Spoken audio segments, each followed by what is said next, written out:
Okay. John? Okay. Yeah, I just got the shade tree law today. It wasn't on the agenda. It was listed as not to be discussed, so Well, really haven't had a chance. Okay. Well, I really haven't had a chance to look it over. I think the public should be afforded an opportunity before it leaves the code committee to comment on it before it goes to the Common Council for review and approval. So I think that we should put this off at least one more meeting in that respect. The one thing that I wanted to see, and well, let me just take that was housekeeping. I want to get that out of the way. One thing I wanted to see included here, I think it should be included or needs to be addressed at least anyway, since we are in the budget season now, is the Tree City USA requirement that we set aside $2 per capita for exactly this sort of purpose here, shade tree committee, tree maintenance, tree removal, tree replacement, or whatever, as defined under the Tree City USA classification that we have. That's not written into this. I don't know if that has to be written into this or it needs to be addressed someplace else, but I think it needs to be brought up. We do have the franchise fee that we get, $125,000 plus or minus, that we get from Time Warner Cable.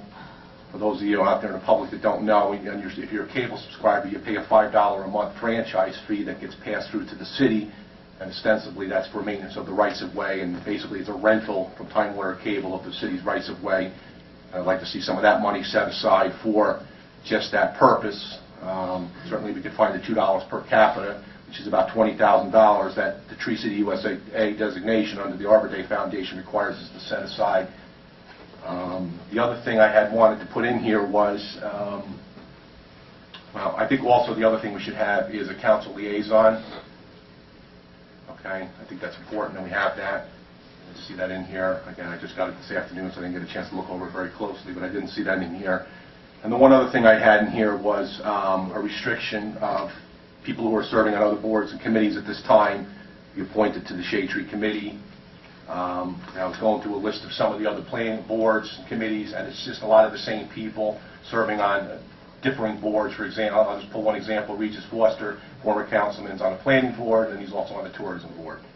And I'm sure Regis is a nice guy and all, but I have to believe there's somebody else out there that maybe want to serve one of those capacities. And I felt that the Shade Tree Committee being reconstituted was a good opportunity to set something up that kind of gives an opportunity for some new people to get involved. I know up in my ward, I personally spoke to at least 3 people last year that were eager to serve on a revised Shade Tree Committee.